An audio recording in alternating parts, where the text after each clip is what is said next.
Hey friend, welcome to the Momfluence podcast. I'm your host, Sonia Kaycia. I'm a mom of twins, a licensed school counselor, an educator, and an entrepreneur. This is our community where we get to walk together while building a network of people and resources so we help our kids reach their personal goals and career aspirations. You'll hear episodes with tools and strategies while also sharing stories from a wide variety of experts in the field. Because truly as moms, we are our kids' most influential influencer. So come with me and let's get started. Hi friend, welcome back. Thank you for being here with me today. For any new listener, welcome to the Momfluence podcast. To all my listeners sharing our podcast with others, thank you. I really appreciate it. And friends, don't forget to share this podcast with high school students and college students. Our podcast is quickly and excitingly evolving with content for parents and students. Did you hear our last pep talk in episode 13? Well, if you have not yet, I encourage you to listen to it. I will be creating more content for our children at the high school and college level, just like this one, because friend, they need this too. The Momfluence journey is for us to walk together alongside with them. If you're a high schooler or college student and have found our podcast, welcome. And I cannot wait to include you in our community of mentors and people who want to see you succeed as well. So please continue to share the word. Friend, I wanted to share with you that our first season is soon coming to an end. That's right. Can you believe that? Yes, I know. So I wanted to give you a heads up that we have 2 more episodes being released this month, and our season will come to an end.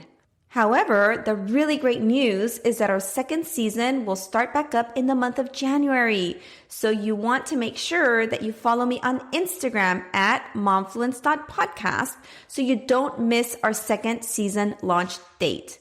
And if you have not caught up on all of our episodes, this will be a perfect time for you to catch up with us.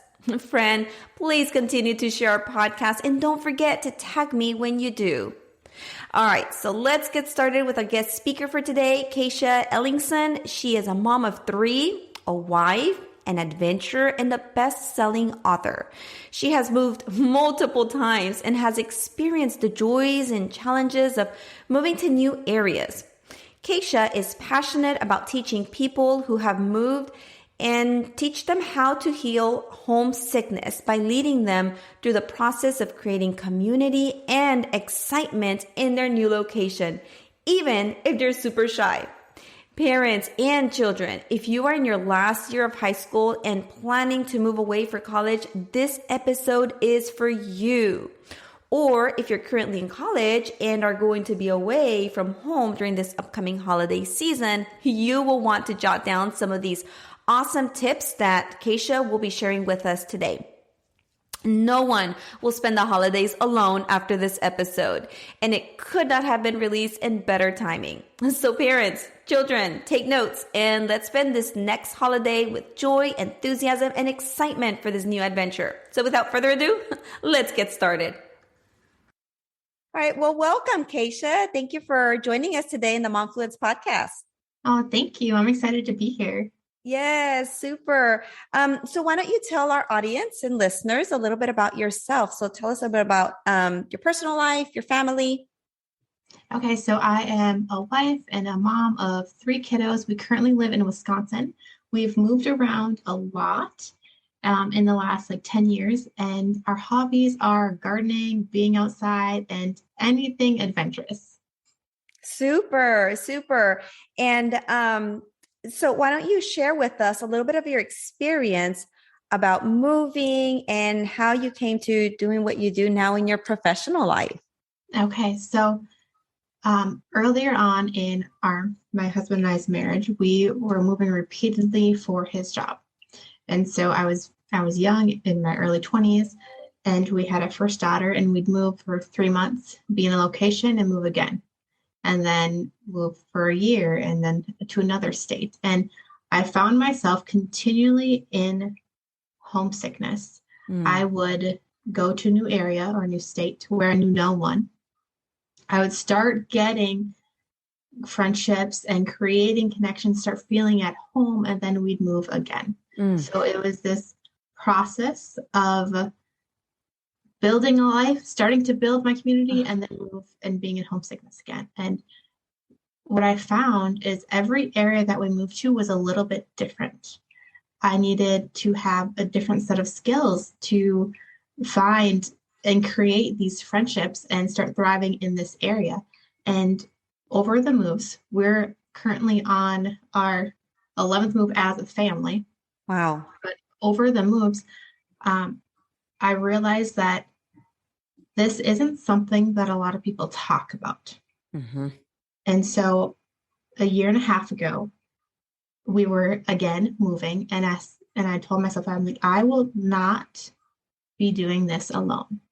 Mm. I'm going to start broadcasting it out and sharing with people all that I've learned, because homesickness isn't something that people should go through alone, because Yeah. I've discovered a process of how to heal and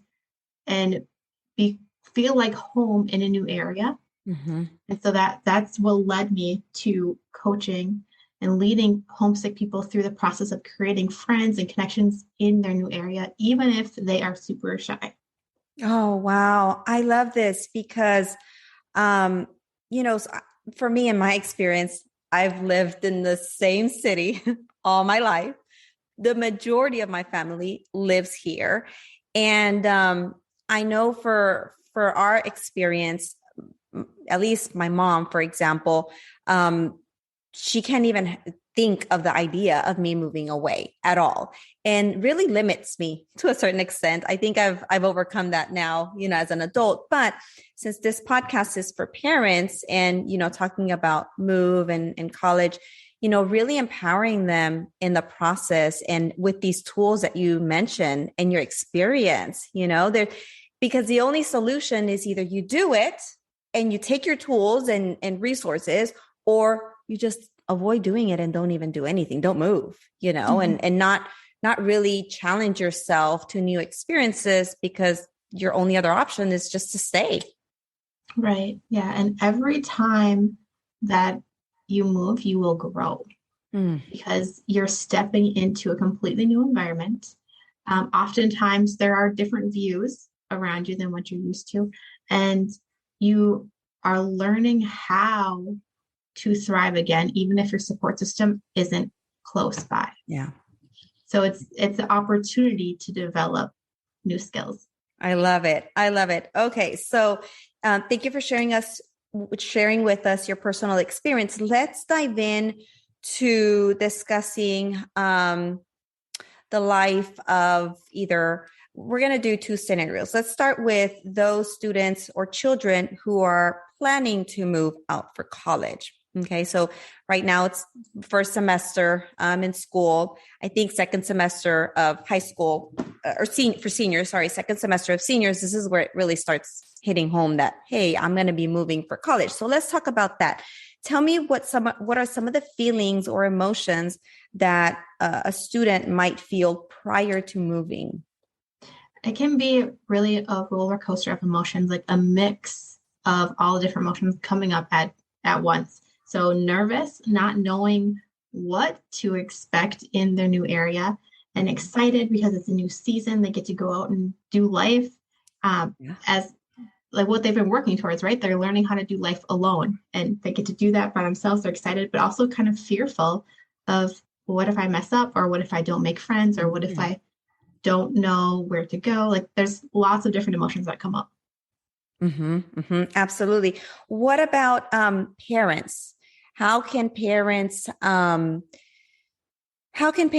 ease those emotions for a child in the process of before moving?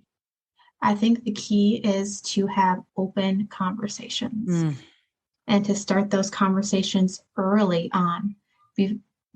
Before all the moving has started and the packing and all that, start those conversations and ask them, like, hey, what are you looking forward to? What are you nervous about?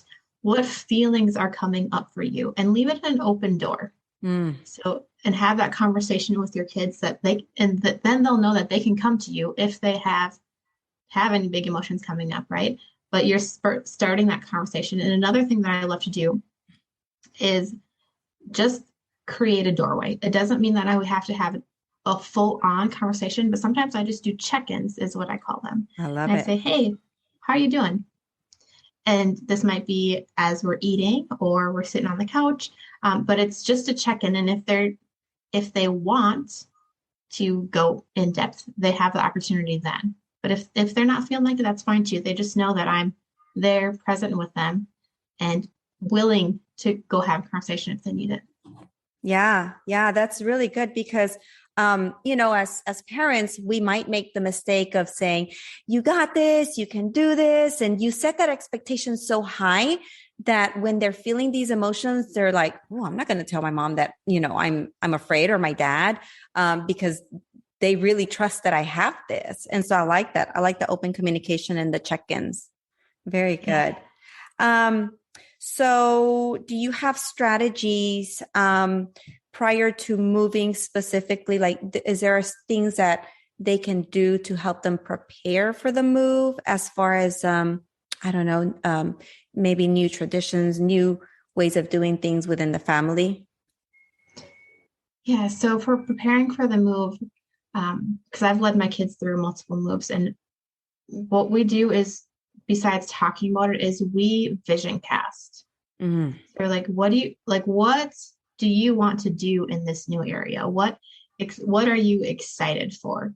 And another thing that we talk about is what's going really well here in this moment, and like what things do you want to bring with you? I And love by it. that I mean like what routines, Yeah. what parts of your life that you're cherishing are you going to make sure that you take to your next spot?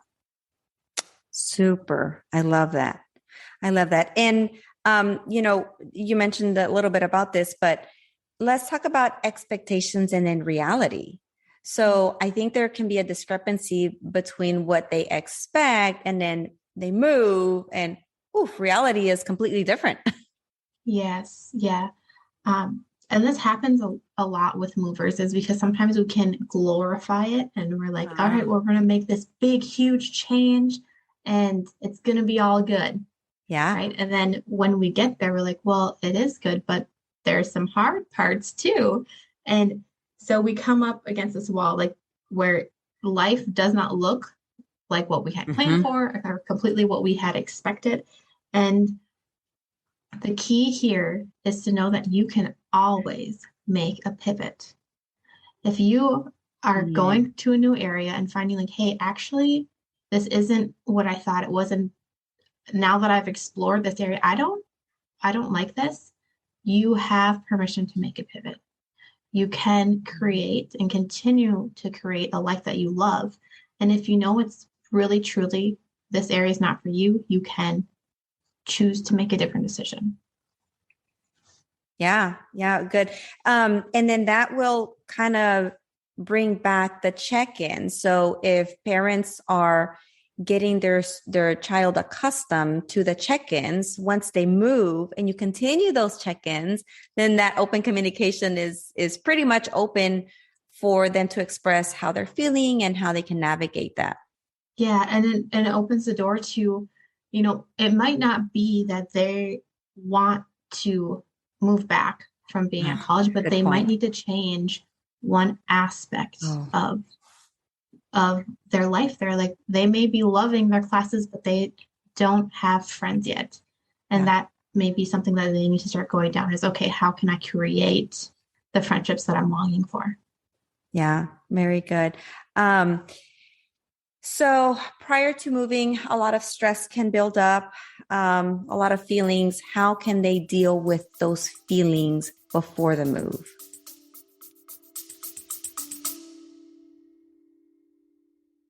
Hi, friend. Before we dive back into today's engaging discussion, we have an exciting announcement to make. Are you eager to stay up to date with the latest college and career ready news, insightful blogs, and gain early access to the following week's episode topic? Well, we've got just the thing for you. I'm thrilled to introduce our College and Career Ready newsletter. By joining our community, you'll be part of a vibrant group of parents and students with aspirations of being college and career ready. Plus, you'll get exclusive access to all the valuable resources we have to offer. So, how do you join? It's simple. Just head over to collegecareerready.org, all one word, collegecareerready.org, and navigate to the resource tab. There, you'll find a sign up link to our newsletter. It's quick and easy to join, and it's the best way to stay connected with us and elevate your college and career journey. Join us today at collegecareerready.org and click on the resource tab where you can sign up to our newsletter. We can't wait to welcome you into our community. Thank you for being part of our podcast family. And now, back to the show. I would say part of it is talking out, but also planning it. If a lot of feelings of like fear are based in the unknown, if they don't know what to expect or feel like they're going to be unprepared, the more that you have a solid plan and are working that plan, then it relieves that fear and that stress because you feel prepared now. Very good. So in your experience, what things did you do to plan ahead, especially when it was a new area or a new city? Right. So we start planning ahead by looking at the new city. I love to go onto social media and find groups that are in that city. And so start building a friend base even before I get there and start learning about the different quirks of the area, things that I want to do. And then for like the practical, like moving, I love to declutter is my first step. When I'm going to start moving, is to get rid of the extra stuff because moving is a big task. And when we're in one house, it's easy to keep a lot of extra stuff that we don't typically use. So if it's not used monthly at least, you probably don't need it. And so just starting that process of decluttering, because once you go through your house or your room and to look at what you need to pack, it's going to make the whole process a lot simpler. Good point. And so let's imagine, they did the planning, they've had communication with their parents, and then they move. So once they have moved, what emotions can come up at this point that, you can maybe foresee based on your experience of moving? Yeah. So, there's excitement to do life on their own. And usually excitement, it's like a honeymoon phase. It lasts for a while. Like everything is new and you get to go and explore all the places. And it takes about a month or two for it to wear off if you let it. And then those subtle feelings come in like homesickness.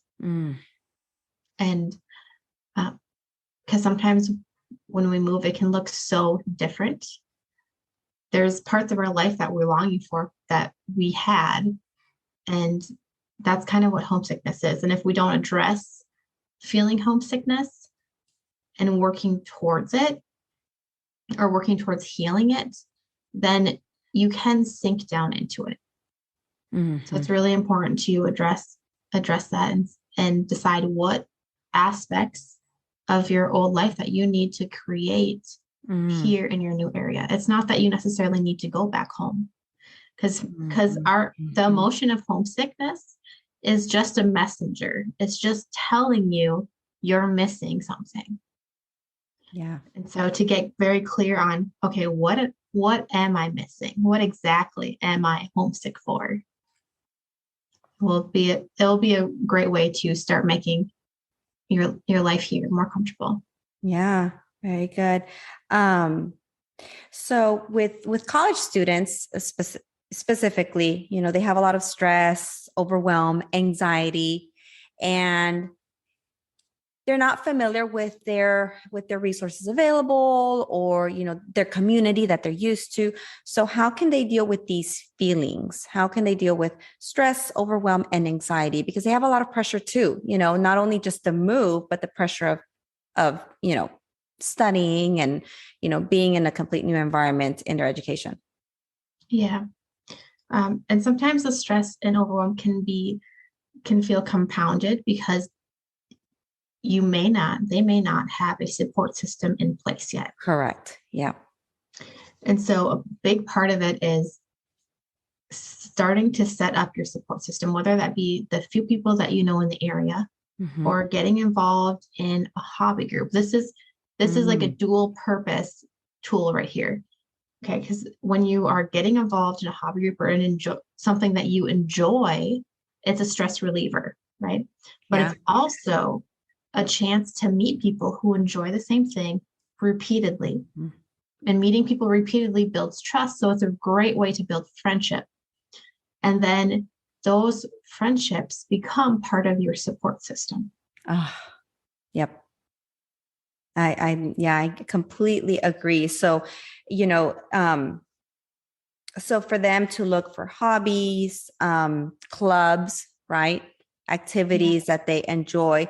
And some of this conversation, actually, I just thought about this right now. Then part of the conversation prior to moving with, parents with their child is really identifying the things they love to do and that they're passionate about, the things that relieves their stress at home, so they can then take that over on in their new environment.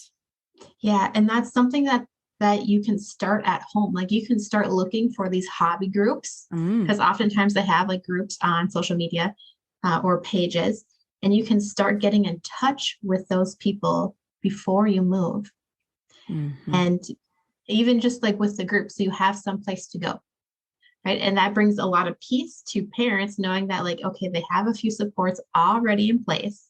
I already know that they're going to go to this, whatever club it is. Like if they're into bike riding, like this bicycling club that meets once a month, they already have support systems in place.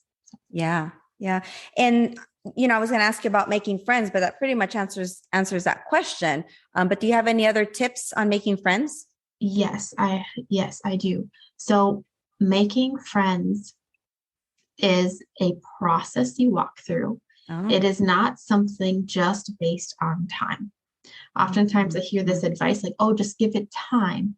It's not the time that's important. It's what you do in that time. So I'd love to walk you through a quick framework here. Yeah. Okay? Yeah, please. So everyone that you meet, if you're completely new to a city, is a stranger. Okay. So that's the first level. They're all strangers. And then you start interacting and meeting a few people and they become acquaintances. So you move down a level in this friendship scale.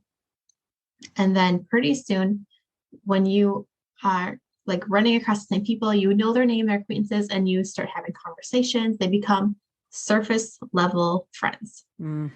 So the more that you are out and about, meeting people, being social, starting conversations, the more surface level friends that you're going to have.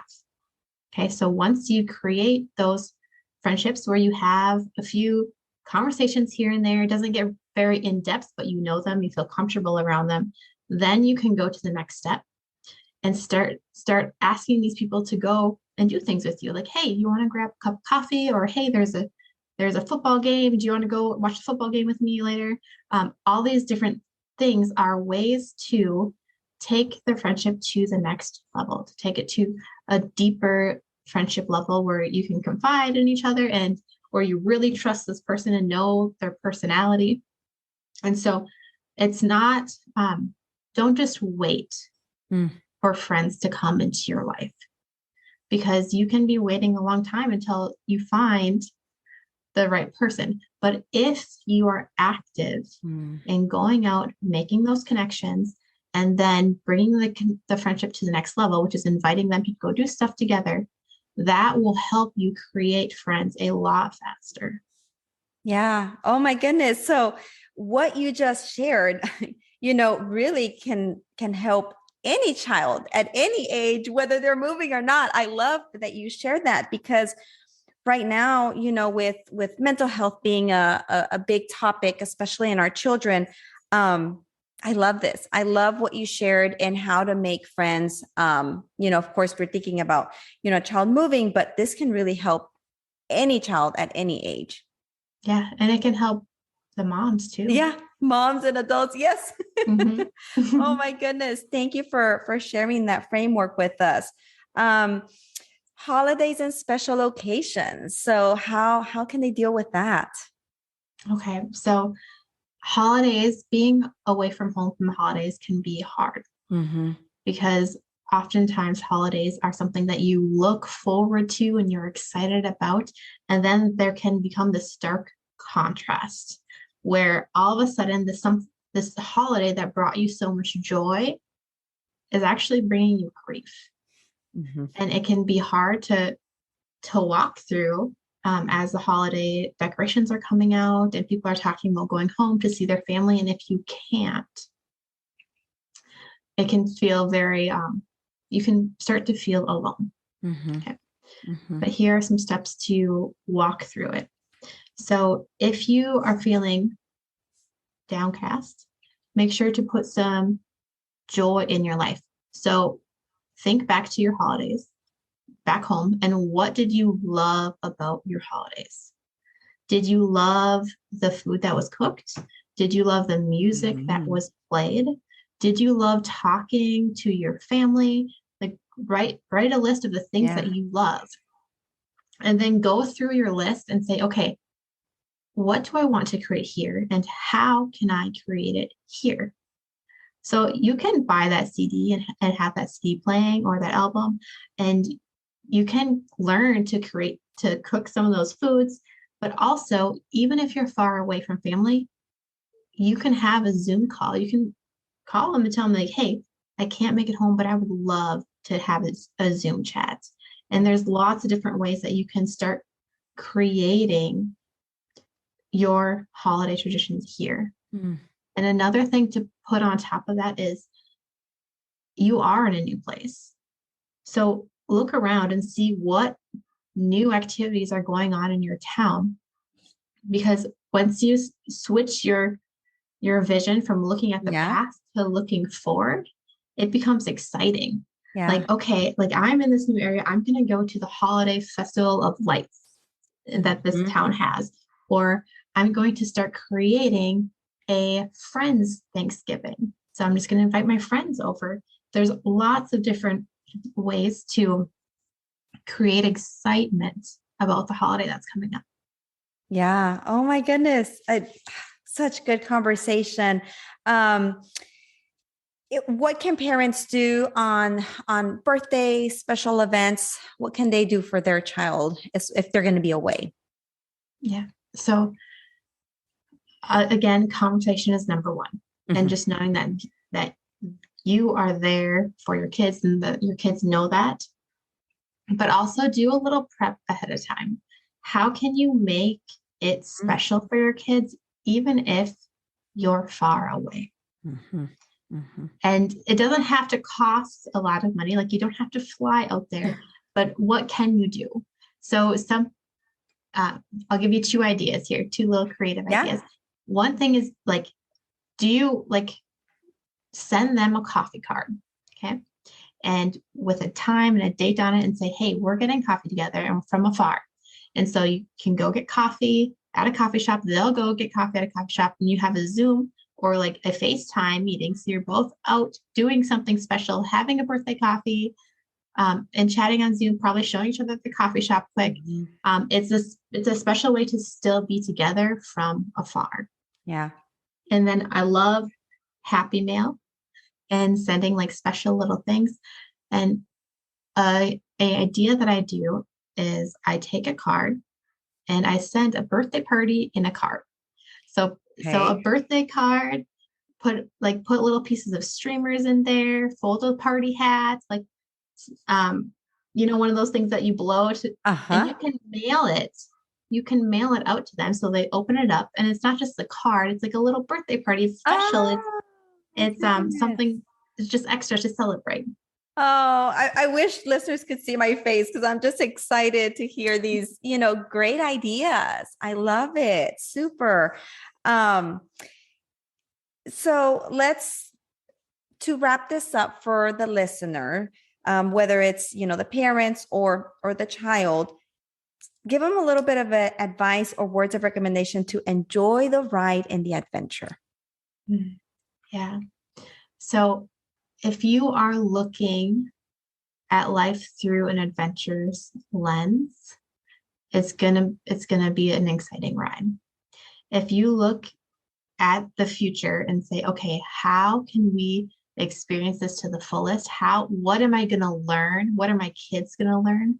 That's gonna help you have this big adventure outlook, which is going to change the way you do life. Because if we have an outlook of adventure, we usually have a positive outlook on what's coming. And the way that we frame our world and the words that we say is extremely important because to get a little sciencey, our subconscious brain is listening to what we say and to the thoughts that we have. So if you're like, this is going to be amazing, this is going to be such an adventure, then automatically what our brain does is our brain starts to look for the reasons why this is going to be amazing and why this is going to be an adventure. Oh man, good stuff. I heard this and it really just stuck with me. I tend to get very nervous in front of large audience. And, it said something along the lines that instead of telling myself I'm nervous because I'm going to speak publicly or I'm going to do, whatever presentation, I should say out loud, I'm excited about this. I'm excited about seeing the people who are going to come or, the meeting I'm going to have. And it really does help. It's so incredible. Just saying it out loud, even though in your mind, you're thinking, oh my gosh, I'm so nervous. When you say out loud, I'm excited, your body it changes like a signal, like, oh, I should be at this. I'm sweating because I'm excited, not because I'm nervous. I'm getting anxious because I'm excited, not because I think something's going to go wrong. And it really does a physical change on your body. Yeah. And if you think about it, it's the same experience in your body. When you're feeling nervous and when you're feeling excited, your body is feeling the same things. It's how you're framing it. Yeah. Pretty awesome. Very, very good. Any other tips? Anything that I might have missed? Anything that you want to add for parents or children that are planning to move? I'd like to add that if you are feeling homesickness or if you are feeling worried about the move, know that it is a process that you can work through. Sometimes it feels like this big, overwhelming issue, but you can go step by step by step and you will get through the process. Yeah, thank you. And with tools and strategies that you have given us and tips, I really feel that a lot of parents are going to feel empowered.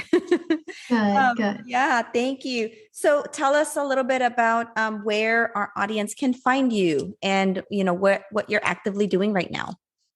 Okay, so I am on Facebook and Instagram and YouTube. And where I pour in most of my support is a support group for movers. It's called Homesick to Happy Movers. Okay. It's on Facebook. And that's where movers from all around the world come in, ask their questions, and I offer videos and coaching and lots of support, anything that I can, even short little reels and fun things to make the adjustment easier, to make their new area feel like home. Because you can be at home wherever you are. What a beautiful way to wrap this conversation up. Thank you so much, Kaycia, for spending a few minutes of your time here with us and sharing these insightful resources. And parents, children, go check out that Facebook group because that will be another support system for you when you move. Thank you. It was fun chatting. So friend, I wanted to hop in here to say that I hope you took note and that you found encouragement after this episode. I also hope that it created a sense of excitement and adventure to the new experiences that lay ahead for you. I'd love to hear from you through your experience of preparing to move away for college, or how this episode has helped you today to prepare and look forward to this upcoming holiday season while being away from home. I really feel this episode is one to keep, my friend. Homesickness should open opportunities for you. And with these tips and strategies, I want you, my friend, to go and explore the world. I'll talk to you soon. Hi, friend. Thank you for listening in. If you enjoyed this episode, it would mean so much to me if you share it with a mom friend. Send it to her right now. Or even better, tag me on your Instagram story so I can personally thank you for helping me build our community. I'm so thankful for each and every one of you. Let's keep in touch and I'll talk to you soon. Adios.